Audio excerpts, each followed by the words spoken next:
안녕하세요. 뉴스마켓의 최리나입니다. 휴일 잘 쉬셨나요? 우리가 쉬는 동안 글로벌 증시는 지표가 좀 안 좋으면서 약간 숨을 고르는 모습도 보여졌지만 우리가 이제 장이 막 열리려고 하니까 주말 앞두고 글로벌 증시는 다시 한번 힘을 내는 모습이었습니다. 뉴욕 쪽에서부터 벌써 지표 호조세가 연달아 나오면서 다시 한번 사상 최고치 신기록 쓰는 모습이 이어졌었는데요. 주말 앞두고 뉴욕 증시 어떤 모습이었는지 어떤 지표가 좋게 나왔는지 한번 살펴보도록 하겠습니다. 오늘 코스피는 얼마나 더 갈까가 사실상 관심인데 2,000 코앞인 건 사실인 것 같습니다. 자, 미국 쪽 지표 그리고 주말 앞둔 뉴욕 증시 마감 상황부터 체크해보죠. 네, 미국의 소비 심리 지표가 6년 내 가장 좋게 나왔습니다. 4월 경기 선행지수 역시 3월달 마이너스권이었는데 하루 만에 곧바로 반등을 한 달 만에 시켜줬고요. 미국 증시 역시 하루 만에 반등했습니다. 나스닥이 1% 가까이 올랐고 S&P 500이 이제 1% 이상, 다우존스 지수도 15,300선에 안착됐는데요. 재미있는 거는요, 유럽 증시도 같이 올랐습니다. 유럽 곧바로 보고 뉴욕에 관한 아주 재미있는 전망이 JP모건에서 나왔는데 이 부분도 얘기를 들려드리겠습니다. 자, 유럽 증시에서도 상승세가 돋보였습니다. 0.5%씩 나란히 영국과 프랑스가 올랐고 독일 역시 상승세를 보였는데 재미있는 부분은 6월달 자동차 판매량이 괜찮게 나오면서 자동차주 중심으로 올랐다라는 것이죠. 우리 오늘 자동차 관련주도 굉장히 힘이 있는 편인데요. 자, 미국 뉴욕 증시 관련해 굉장히 재미있는 전망 무엇이었는고 하니요. JP모건에서 이런 얘기를 했습니다. S&P 500 현재는 1,667선 정도인데, 그죠? 마감지수는 1,667.47이었는데 말이죠. 연말까지 1,715포인트 찍는다라는 전망을 했습니다. JP모건에서 원래 올해 S&P 500 전망을 한 1,580 정도만 했었거든요. 근데 지금이 이미 1,667이니까 자신들이 예상했던 것보다 훨씬 더 시장이 강하더라 이겁니다. 때문에 추가적으로 상승하면 얼마나 더 오르는가? 현재 지금 여기까지인데 제 차트를 보면요. 지금 이미 사상 최고치니까 별로 이제 차트를 여는데 의미는 별로 없겠습니다만은 1,667선에서 사실상 1,715선이니까 지금보다 한 60포인트 이상, 65포인트 더 갈 것이다 라는 정말 초강세장을 예상을 한 것입니다. 네, 지표도 좋았고 사상 최고치인데 여기서 끝이 아니라는 더 간다는 전망이 굵직굵직한 쪽에서 지금 나오는 상황이라는 말씀 드렸고요. 재미있는 부분은 지표가 다 좋았죠. 소비심리가 6년 내 최고치, 경기 선행지수도 한 달 만에 반등. 이러다 보니까 달러화의 강세가 또다시 시작됐습니다. 달러의 강세는 곧 다른 통화의 약세를 상대적으로 의미하기도 하는데요. 그 얘기는 즉시 엔달러의 추가적인 상승, 엔저의 가파른 상승을 의미한다겠습니다. 엔달러가 103엔대의 뉴욕 외환시장에서 돌파라는 그런 모습이었는데요. 지금 차트를 잠깐 보겠지만 103엔대가 약간 돌파가 됐었다가 지금 약간 다시 밀리고 있습니다. 일본 니케이도 일단 엔저 영향으로 오늘 다시 한번 추가적인 상승을 하는 것 같은데 일본 니케이의 상승세는 현재 이건 이제 주봉이고요. 1% 이상 오르면서 15,300선까지 들어갑니다. 자, 이것이 이제 니케이의 상황인데 자, 기억하세요. 니케이가 15,325, 다우가 15,354. 똑같죠? 일본 니케이가 그만큼 가파르게 여기 밑에서 만대에도 안 됐던 일본 니케이가 가파르게 올라오니까 이제 다우를 추격하는 상황까지 온 것입니다. 네, 2,000이 보입니다. 코스피 현재 상황 한번 살펴보기로 하죠.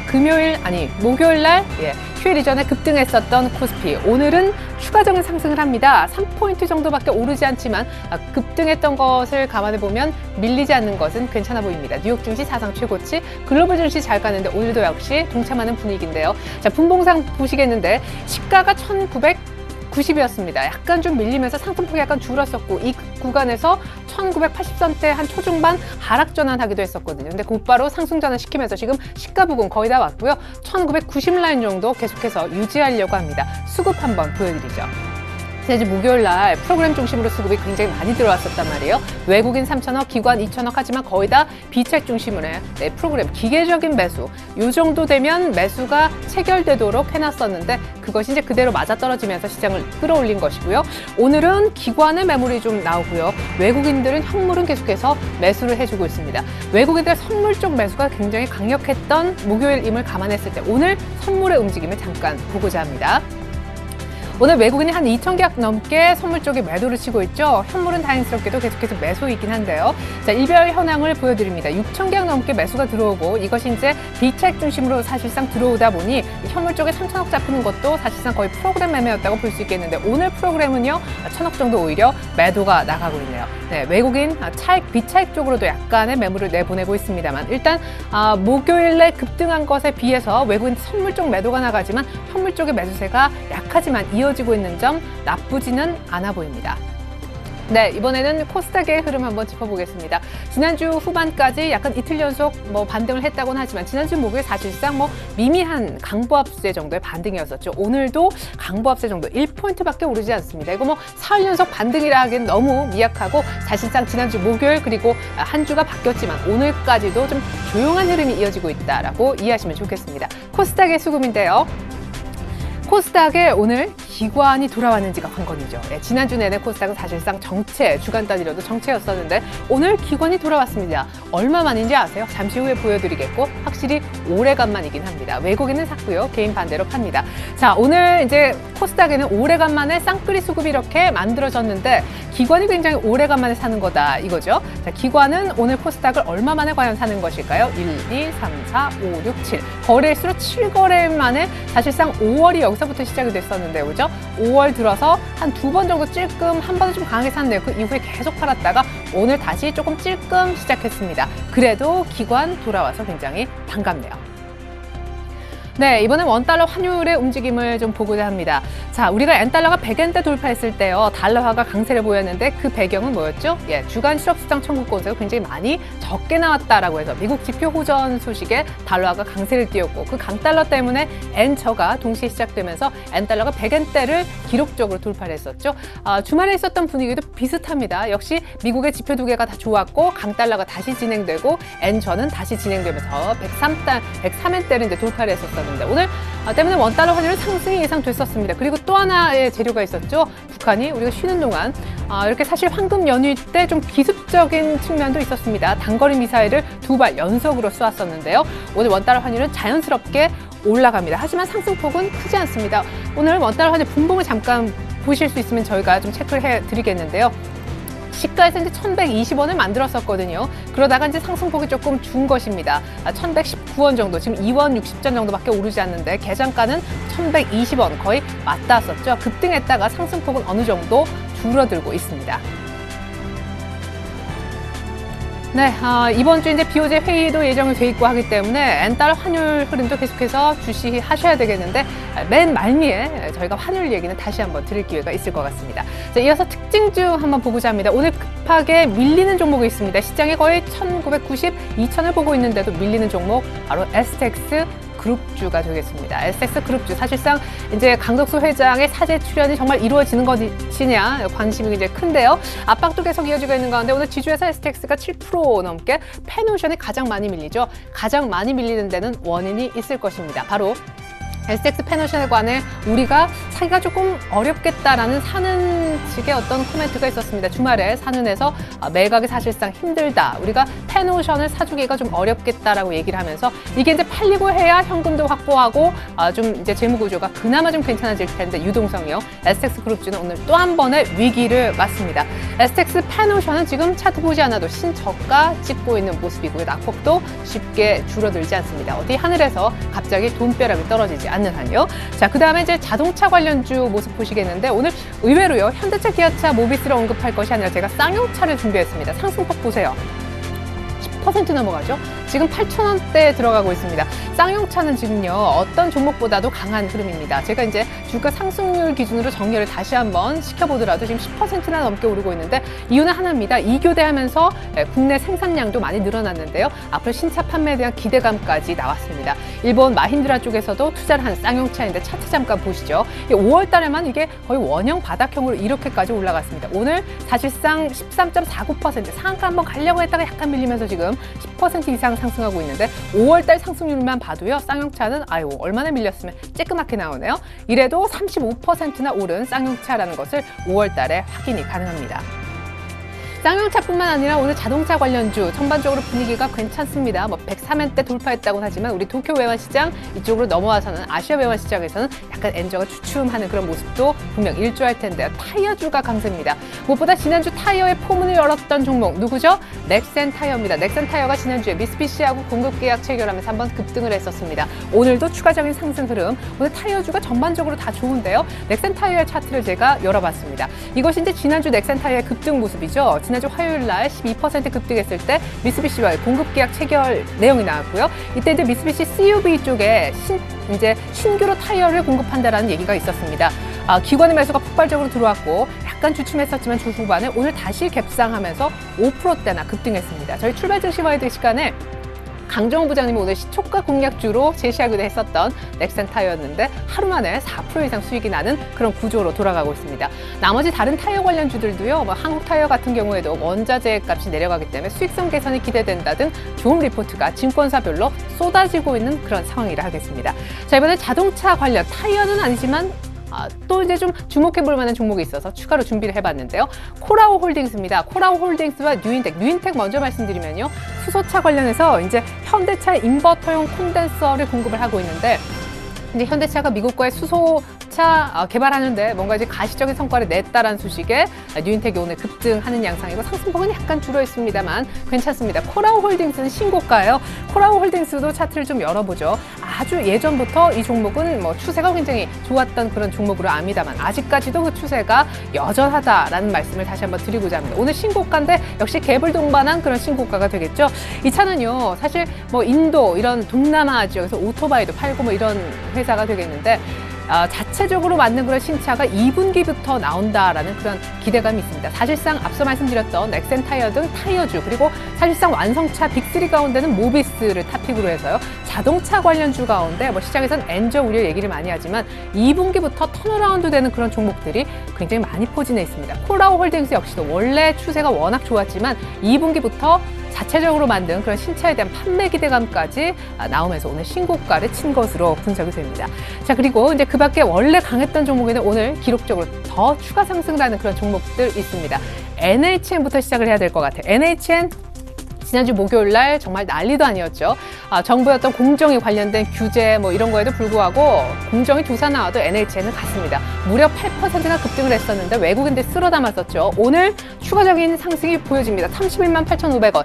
NHN 차트를 한번 보실까요? 지난주 목요일 날 사실상 이 종목만 대우조선해양과 함께 거론할 필요가 있었다고 해도 과언이 아닌데요. 대우조선해양이 어니쇼크로 급락했던 목요일 NHN 사실상 아무런 이유 없이 외국인들의 폭발적인 러브콜에 힘입어서 32만 원을 한번 장중에 갔었죠. 오늘 드디어 장중에 다시 한번 32만 원대를 가지고 있습니다. 참 주식이라는 게 재밌습니다. 이렇게 급등한 이후에 쉬어주면 좋으련만 쉬지 않고 바로 또 신고가를 내는 NHN입니다.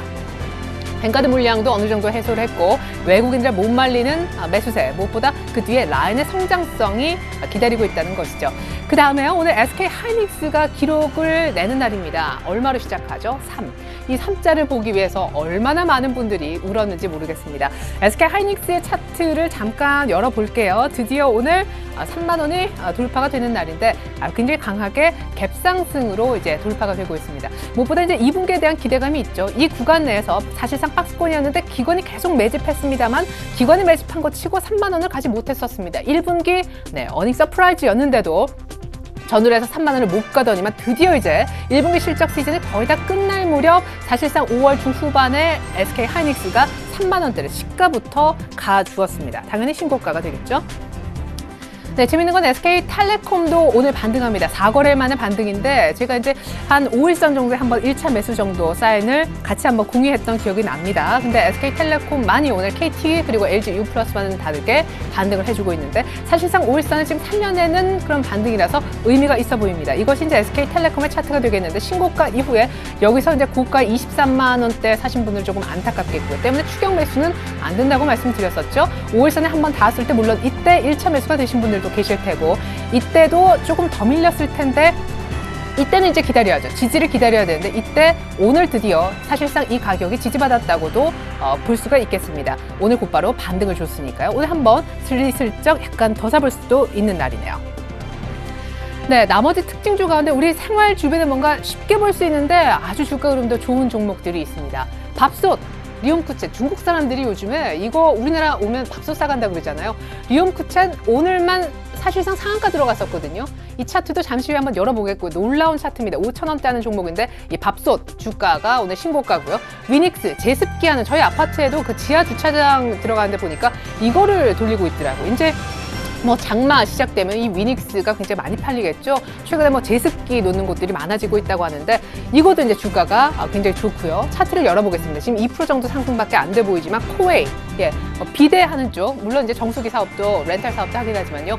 코웨이 요즘에 이제 뭐 비대 쪽이 워낙 잘 팔려가지고 계절과 상관없이 비대는 팔 수 있는 것이라서 굉장히 좋은 또 포트폴리오를 하나 갖추었다는 평가가 있습니다. 3%가량 상승. 이 세 종목 한번 보여드립니다. 자, 리홈쿠첸. 밥솥주 얼마나 잘 가길래 오늘 상한가까지 치나. 많이 빠졌었겠지. 많이 빠졌나요? 그렇지 않습니다. 이런 차트에서 오늘 상한가 치는 리움쿠첸이어서 한번 보여드리고요. 위닉스도 마찬가지입니다. 위닉스는 제가 아까 제습기라고 말씀드렸는데 계속 이렇게 좋은 추세 3, 4월 이제 막 성수기 보죠. 여름이면 장마 시작되니까요. 시작이 되었고요. 코웨이 역시 마찬가지입니다. 코웨이 또 역시 전체적으로 추세가 상당히 좋은 그런 종목이죠. 오늘 갭을 동반하면서 신고가를 찍었었네요. 우선주도 좋습니다. 최근에 뭐 은행의 돈 맡겨도 금리 이자 별로 안 붙잖아요. 저금리에다가 배당 메리트까지 있다고 해서 오늘 호텔신라 우선주를 비롯해서 다들 신고가 랠리 분위기가 이어지고 있고요. 아모레퍼시픽 우선주도 10% 넘는 상승이 계속 보여지고 있습니다. LED주들도 좋아요. 오늘 서울반도체가 루멘스와 함께 추가 상승합니다. 자, 계속해서 강합니다, 강합니다 했던 종목이 더 강합니다 하는 그런 장입니다. 서울반도체가 지금 35,000원대 들어가고요. 루멘스도 역시 11,000원대 안착. LG노텍이 뭐 10만 원 조금 밑에서 약간 횡보하고 있긴 하지만 오늘도 역시 다시 플러스고요. 금호전기가 오늘도 다릅니다. 금호전기 한번 볼까요? 자, 금호전기가 8% 정도 상승을 하는데 다 LED 관련 그룹주라고 할 수 있겠죠. 나홀로 이제 조금 밑에서 이제 시작했던 금호전기가 W자, 그죠? 그러니까 쌍 바닥 찍고 팍팍 올라오는 그런 모습이 보여지고 있습니다. 서울반도체 같은 종목은 이미 신고가란 말이에요. 이렇게 루멘스. 사실 서울반도체도 이 라인 돌파하고 난 다음에 쉽게 조정을 주지 않고 이미 오늘까지 5거래일 연속 신고가에 신고가를 거듭하고 있고요. 루멘스 역시 마찬가지 상황이죠. 서울반도체와 비슷한 차트. 같은 LED주인데 이제 못 가니까 금호전기가 뒤에서 뒤따라서 수익률 좁히기를 하고 있는 것으로 보이네요.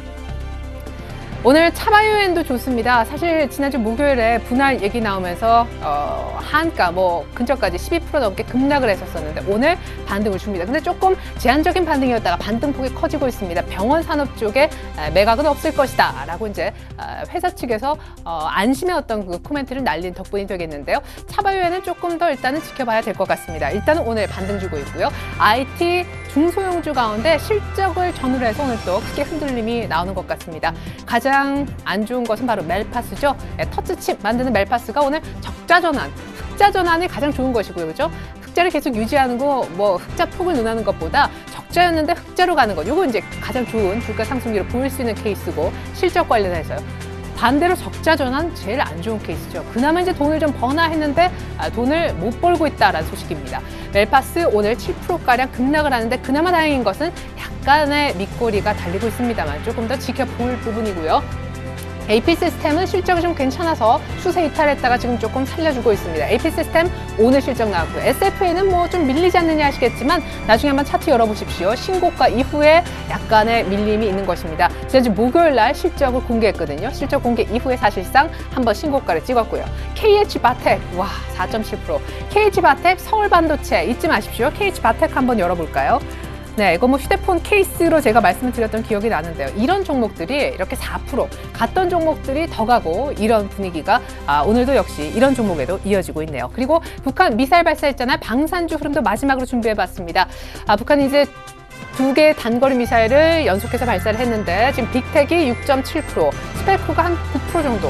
네, 이 상한가를 곧바로 가져야 되는데 그렇지가 못하죠. 예전과 같지 않을 것이다 라는 전문가들의 분석도 있으니까 참고하면서 투자하셨으면 좋겠습니다. 방산주가 진짜 갈 때는 곧바로 상한가죠. 그 다음도 한 이틀 연속 가주는데 이제는 그런 흐름 조금은 아닌 것 같습니다. 네, 시장 팁 드릴 텐데요. 코스피가 과연 어디까지 갈까? 이것이 가장 궁금하실 것 같습니다. 1990선까지 거의 다 왔는데 사실 어떤 분은 오늘도 가능하다고 합니다. 10포인트 정도만 올라가면 되니까요. 근데 2000포인트에 대해서 전망도 엇갈리는 것 같아요. 2000포인트를 돌파해도 곧바로 다시금 밑으로 빠질 수 있다. 안착은 어렵다라는 의견이 있습니다. 사실상 이 의견은 조금 더 대세인데요. 좁은 박스권을 그릴 것이다. 이제 어느 정도 레벨업이 됐지만 1900 지지는 받았지만 여기에서 2000포인트를 돌파한다 한들 좀 다시 밀렸다가 또 다시 2000포인트 갔다가 이런 박스권을 전망하시는 분들도 있습니다. 무엇보다 상승 탄력이 조금 둔화될 수 있다고 하는데 관련된 일정들이 있기 때문입니다. 일단 차트를 잠깐 보여드릴게요. 코스피가요. 참 재밌게도 1990이잖아요. 저점, 4월달 저점이 한 1900선, 사실상 그 밑꼬리까지 감안하면 1889선. 이 밑꼬리까지 감안했을 때 4월 한 중반서부터 5월 여기까지 오는 데까지 딱 100포인트를 당겼습니다. 여기서 이제 어떻게 할 것인가, 충분히 여기에서 이제 흔들면서 매물 소화는 조금 된 것으로 보여지는데요. 무엇보다 이렇게 흔들리다가 2000 언제 가노 하다가 금요일 날 이렇게 급반등이 나왔죠. 프로그램의 힘에 의해서. 하지만 외국인들이 어쨌거나 이 프로그램 힘도 만들었다는 것에 나쁜 의미를 부여할 필요까지는 없겠습니다. 네, 단기적으로 급등한 시장이 아주 중요한 일정들을 만났고 외국인들도 일단 프로그램으로 샀는데 손으로 직접 매수해주는 그런 흐름이 이번 주 안에 나올지가 관건입니다. 외국인들도 이 중요한 이벤트를 같이 좀 주시하고 있는 분위기인데요. 이번 주 중요한 주식 달력 준비했습니다. 화면 보시죠. 네, 이번 주에 이런 일정들이 기다리고 있습니다. 오늘 월요일이죠. 20일 월요일 그리고 내일 화요일 일단은 뭐 큰 이벤트 없고요. 물론 뭐 미국 쪽의 지표 계속 나옵니다만 수요일 날요. 일본 BOJ 그러니까 한국은행의 금융통화위원회처럼 금리 결정하는 날입니다. 관련해서 통화정책 지난번에 한번 대규모로 풀었던 4월 BOJ 진짜 아찔했었잖아요. 그 화려한 코멘트가 또 이번에 어떤 식으로 이어지고 재구성되는지 한번 봐주시고요. 자, 그리고 목요일 날 중국의 PMI가 우리 장중에 나오고 금요일 날요. 유럽의 PMI가 나오기 이전에 목요일 날 이제 밤 금요일로 넘어갈 때 유럽 PMI가 나옵니다. 사실상 이 4월 달 제조업 지수는 중국도 유럽도 별로 좋지 않을 것으로 시장은 마음의 준비를 하고 있고요. 제가 이제 코멘트를 안 했던 이 부분이 가장 중요합니다. 자, 일부러 이제 엉거주춤하게 좀 준비를 했는데 20일 수요일, 23일 목요일로 넘어가는 밤 시간이 될 겁니다. 우리 시간으로는 목요일 날 아침에 이제 보게 되겠죠. 버냉키 의장의 발언 그리고 FOMC 의사록 이것이 왜 중요한가? FOMC 의사록 같은 경우에는요, 지난번 FOMC에서 어떤 내용이 나오냐 하면, 그 연준의 양쪽 완화를 상황에 따라 좀 달리 하겠다는, 제가 뭐 영어 원문도 보여드렸던 기억나시죠? 상황에 따라서 양쪽 완화를 조금 더 많이 할 수도 있고, 그렇지 않을 수도 있다라고 해서 이 그렇지 않을 수도, 이것이 이제 출구 전략을 의미하는 것이 아닌가 시장의 우려가 컸었고요. 그 다음에 이제 우리가 쉬는 동안에 미국 연준 고위 관계자들의 양적 완화 축소 발언도 굉장히 잇따랐습니다. 당장 이번 FOMC 회의에서 양적 완화 축소가 나올 수 있다부터 조금 더 여유 있다면 이번 올 여름부터 나와서 올 연말까지 돈을 풀다가 연말 정도에서 돈을 걷어들일 수도 있다. 이것이 이제 현실화가 되지 않는 뉴스라고 할지라도 계속해서 양적 완화 얘기가 계속 나오고 있기 때문에 가장 중요한 이벤트는 역시 양적 완화 축소, 그러니까 출구 전략 관련한 코멘트가 어느 정도인지 나올 수 있는 이벤트를 하겠습니다. 벤 버냉키 연준 의장이요, 상하원 통합의원회에 나가서 경제 전반에 관한 코멘트를 할 겁니다. 이렇게 이제 출구 전략 얘기가 나왔는데 버냉키가 이 모든 우려를 불식시켜주는 어떤 강력한 한마디를 해줄지가 관건이고요. 그렇게 이제 양쪽 완화를 축소할 수도 늘릴 수도 있다, 뭐 탄력적으로 대응할 거다. 제가 영어 원문 보여드렸던 그 FOMC에 그날 도대체 무슨 일이 있었는가 이제 노트에 적어놨죠. 그 노트가 공개가 똑같은 날에 됩니다. 그것이 이제 FOMC 의사록이라고 하는 건데 역시 연준에서 돈을 언제쯤 걷어들일지가 초미의 관심사인 가운데 역시 그 부분을 체크해 볼 수 있는 이벤트 중요하다고 하겠습니다. 2000이 코앞이고 2000을 충분히 갈 수 있지만 시장이 돈의 힘으로 갔는데 그 돈줄이 다시금 말라 들어갈 수도 있다라는 이벤트가 주 중반 후반에 기다리고 있습니다. 2000을 쉽게 갈 수도 있지만 2000에 쉽게 베팅하기도 어려운 이유입니다. 성공 투자 기원합니다. 고맙습니다.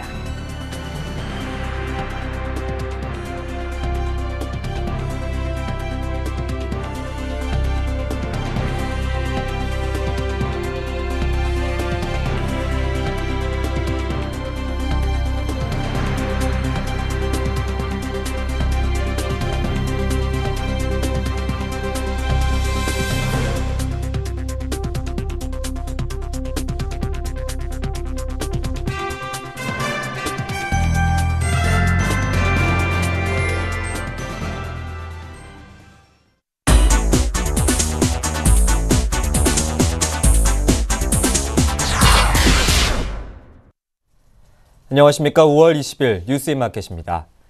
빚더미에 앉은 서민층의 자활을 돕는 국민행복기금에 한 달여 만에 11만여 명이 접수한 것으로 나타났습니다. 정부는 서민층의 호응이 높은 만큼 하반기에 수혜층을 넓혀 혜택을 더 늘린다는 방침입니다. 금융위원회에 따르면 지난 19일까지 행복기금 접수자는 11만여 명을 넘어섰습니다.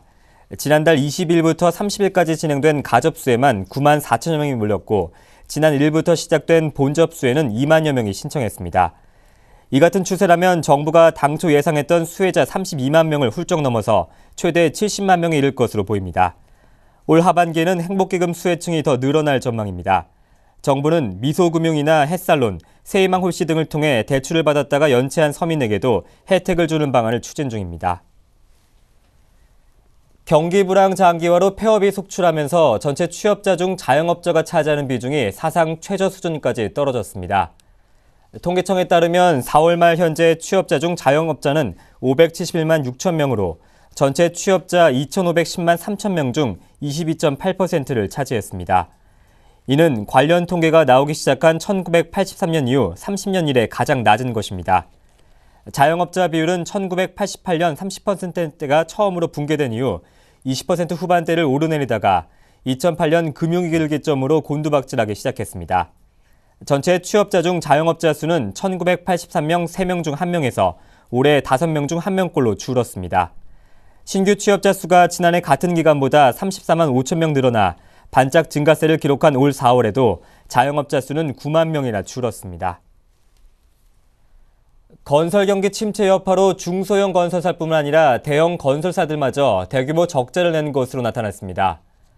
건설업계와 FN가이드에 따르면 현대, 삼성, 대우, GS, 대림, 현대산업, 두산, 삼성엔지니어링 등 8개 상장 대형 건설사는 올해 1분기 총 2,371억 원의 영업손실과 2,169억 원의 당기 순손실을 기록했습니다.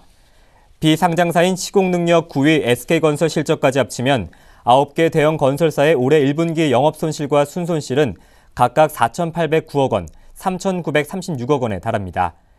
1분기 영업이익이 작년 동기와 비교해 감소했거나 적자로 전환하는 곳은 9개 대형사 중 6개에 이릅니다. 건설업계에서는 건설 경기 침체가 지속되면 실적 악화와 자금난 등 어려움이 중소형 건설사에서 대형 건설사까지 확산될 것을 우려하고 있습니다. 이미 올해 들어 3개 건설사가 워크아웃이나 법정 관리에 들어간 가운데 구조조정 대상이 추가로 나올 수 있을 것으로 예상됩니다. 새누리당 신임 사무총장의 친박계 핵심인 홍문종 의원이 임명됐습니다. 홍 사무총장은 2007년 한나라당 대선 경선 때부터 박근혜 대통령을 도운 원조 친박 인사입니다. 당 대변인에는 박 대통령의 당선인 시절 비서실장을 지낸 유일호 의원이 선임됐습니다. 이상일 대변인 후임으로 임명된 유 대변인은 유임된 민현주 대변인과 호흡을 맞추게 됐습니다. 또한 전략기획본부장에도 친박 핵심인 김재현 의원이 선임됐습니다. 황우여 대표와 최경환 원내대표에 이어 사무총장, 대변인 등 핵심 당직의 친박 인사들이 포진하면서 여권의 친박 체제는 한층 강화된 것으로 풀이됩니다. 이어서 오늘의 기업 뉴스를 전해드립니다. LG그룹이 중소기업과의 동반 성장과 미래 융복합 기술 개발을 위한 투자를 확대합니다. LG그룹은 시스템 통합, 광고, 건설 등 3개 분야에서 연간 4천억 원 규모의 계열사 간 거래 물량을 중소기업에 개방하기로 했다고 밝혔습니다. LG그룹은 또 서울 강서구 마곡지구에 들어설 LG사이언스파크에 8천억 원을 추가로 투자하기로 했습니다. 이에 따라 2조 4천억 원을 투입해 13만여 제곱미터 규모로 짓는 계획에서 4만여 제곱미터 부지를 추가로 늘려 17만여 제곱미터로 키울 방침입니다. 융복합 시너지 연구와 미래 원천 기술 확보 등 첨단 R&D 기지가 될 LG사이언스파크는 내년 중 착공에 들어가 2020년에 최종 완공될 계획입니다. 대림 산업이 브루나이 정부가 발주한 순가이 브루나이 대교 건설 공사를 수주했습니다. 간풍 순가이 캐븐 지역과 잘란 지역을 연결하는 다리는 총 길이 607m, 주탑과 주탑과의 거리 300m의 1주탑 사장교로 수도 반다르 스리브간 관을 관통하는 브루나이 강이 처음 들어서는 교량입니다. 대림 산업은 또 접속도로 신설과 기존 도로 2km 확장, 인터체인지 2개소 건설 등을 맡을 예정입니다. 대림 산업 해외 토목 사업 담당 윤태섭 상무는 서해대교와 이순신대교 등을 시공하면서 습득한 기술을 활용해 해외 특수교량 시장에 적극 진출하겠다고 말했습니다. 인천의 재래시장인 신기시장이 SK텔레콤의 도움으로 정보통신기술을 활용한 첨단 시장으로 변신합니다. SK텔레콤은 오늘 인천시 남구 주안동에 위치한 신기시장에서 상인종합과 인천 신기시장 활성화를 위한 업무 협약을 맺었습니다. SK텔레콤은 ICT 솔루션을 제공하고 마케팅을 지원해 신기시장의 경쟁력 강화를 도울 예정입니다. 이번 업무 협약은 SK텔레콤이 이달 초 밝힌 동반성장 정책인 행복동행의 일환으로 추진됐습니다. CJ 헬로비전이 케이블 TV를 미디어 진화를 이끄는 선도적인 방송 플랫폼으로 성장시키기 위한 위닝 플랫폼 전략을 발표했습니다. CJ 헬로비전 전략에 따라 차별적인 플랫폼과 네트워크 고도화를 구축하고 창의적인 방송통신 융합 서비스를 선보여 유료 방송 시장의 주도권을 확보하겠다는 계획입니다. CJ 헬로비전은 하나의 광 네트워크에서 케이블 방송과 인터넷 서비스를 안정적으로 동시에 제공하는 네트워크 전송 기술인 RF 오버레이 방식의 광대역 방송통신망 구축 사업을 추진합니다. 올 하반기부터 본격적으로 진행해 2017년까지 전체 케이블 네트워크의 30% 이상을 광 네트워크로 업그레이드할 계획입니다.